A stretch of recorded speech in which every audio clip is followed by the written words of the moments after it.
بسم اللہ الرحمن الرحیم۔ آج کی ہم اس ویڈیو میں حضرت ادریس علیہ السلام کا واقعہ بتانے والے ہیں۔ حضرت ادریس علیہ السلام بابل میں پیدا ہوئے۔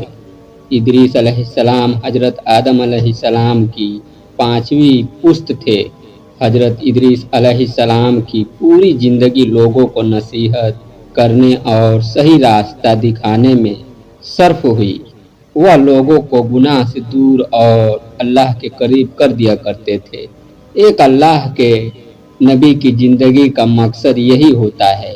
وہ اپنی پوری زندگی لوگوں کی بھلائی میں گزار دیا کرتے ہیں۔ ایک وقت آیا جب حضرت ادریس علیہ السلام اور ان کے سبھی چاہنے والے بابل کو چھوڑ کر مصر کی طرف چلے گئے۔ حضرت ادریس علیہ السلام اور ان کے چاہنے والے مصر میں ہی لوگوں کو تعلیمات دینا شروع کیا اور لوگوں کو گناہ چھڑا کر صحیح راستے پر چلانے کی دعوت دی۔ لوگوں کو سچائی کی طرف بلاتے اور اللہ کے حکم کے مطابق زندگی گزارنے کی نصیحت کرتے۔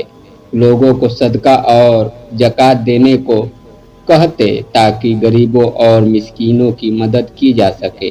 حضرت ادریس علیہ السلام وہ پہلے شخص ہیں جنہوں نے لوگوں کو لکھنا اور پڑھنا سکھایا۔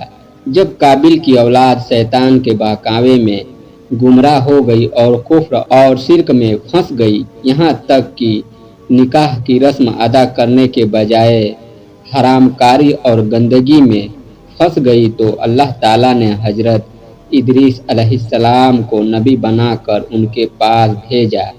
حضرت ادریس علیہ السلام نے اپنی قوم کو اللہ کے دین کا پیغام پہنچانا شروع کیا۔ بہت سے لوگوں نے ان کی بات مان لی اور کفر کا راستہ چھوڑ کر ہدایت کے راستے پر چل پڑے اور نیکی اور سچائی کے پابند ہو گئے۔ لیکن جو لوگ گمراہی اور کفر کے اندھیرے میں بھٹکنے کو ہی بہتر سمجھتے تھے، ان کے دلوں پر حضرت ادریس علیہ السلام کی نصیحت کا کوئی اثر نہ ہوا۔ وہ لوگ اسی طرح گمراہی میں بھٹکتے رہے۔ حضرت ادریس علیہ السلام لوگوں سے کہتے، ایک خدا کو مانو اور اس کی عبادت کرو، اسی کے حکم پر چلو۔ ان کی شریعت میں جتنے نماز روزے مقرر تھے، لوگوں سے ان کا پابند بننے کو کہتے۔ زکوٰۃ دینے اور اللہ کی راہ میں خرچ کرنے پر لوگوں کو نصیحت کرتے۔ پاک صاف رہنے کو کہتے، حق اور انصاف پر چلنے کی ہدایت فرماتے۔ حضرت ادریس علیہ السلام خود اتنی عبادت کرتے تھے کہ ہر دن 1000 سے زیادہ بار تسبیح پڑھا کرتے تھے۔ ان کے پاس فرشتے آتے جاتے تھے۔ وہ ان کی سنگت میں رہنا پسند کرتے تھے۔ ان کے بھلے کام اتنے تھے کہ ان کی برابری تمام مخلوق کی بھلائیاں مل کر بھی نہ کر سکتی تھی۔ یہ بات آسمان تک پہنچی۔ فرشتوں میں کانا پھوسیاں شروع ہو گئی۔ اللہ سے اجازت لے کر حضرت اجرائیل علیہ السلام صحیح صورت جاننے کے لیے زمین پر تشریف لائے۔ حضرت اجرائیل علیہ السلام انسان کی شکل میں ادریس علیہ السلام کے ساتھ میں کئی دن تک رہے۔ حضرت ادریس علیہ السلام نے دیکھا کہ یہ آدمی نہ کھاتا ہے نہ پیتا ہے، ایسا تو نہیں کہ یہ فرشتہ ہو۔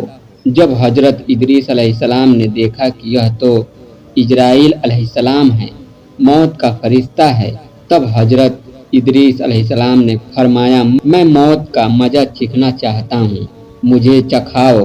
حضرت اجرائیل نے اللہ سے اجازت مانگی اور اجازت لے کر انہوں نے حضرت ادریس علیہ السلام کی روح مبارک کو قبض کر لیا اور ان کی روح مبارک کو ان کے قلب دل میں ڈال دی۔ پھر حضرت ادریس علیہ السلام نے فرمایا کہ مجھ کو جنت اور دوزخ دیکھنے کا شوق بہت زیادہ ہے، مجھے ان کی سیر کراؤ۔ حضرت اجرائیل نے اللہ تعالیٰ کے حکم سے ان کو اپنے پروں پر بٹھایا، پھر دوزخ کی سیر کرائی، اس کے بعد جنت کی نعمتوں کی سیر کرائی۔ حضرت ادریس علیہ السلام جب حوروں محلوں باغوں اور نہروں کی سیر کر چکے تو حضرت اجرائیل علیہ السلام نے کہا، اب میرے ساتھ جنت سے باہر چلیے اور اس مکان سے باہر آئیے۔ حضرت ادریس علیہ السلام تو قانون الہی کو اچھی طرح جانتے تھے۔ ایک پیڑ کا تنا پکڑ کر کھڑے ہو گئے اور فرمایا جب تک پیدا کرنے والا جنت دوزخ کے اس امتحان سے مجھ کو نہ نکالے گا میں ہرگز باہر نہیں جاؤں گا۔ اللہ تعالیٰ نے ایک فرشتہ ان دونوں کے قصے کے فیصلے کے لیے بھیجا۔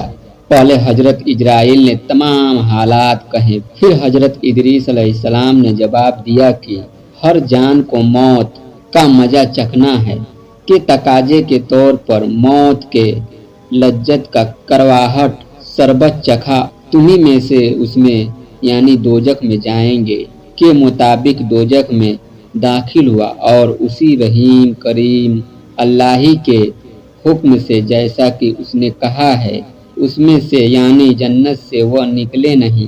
میں جنت میں داخل ہوا اسی لیے اب یہاں سے نکلنے کا کوئی سوال نہیں، صرف اجرائیل علیہ السلام کے کہنے سے بغیر خدا کے حکم کے میں یہاں سے نہیں لوٹوں گا۔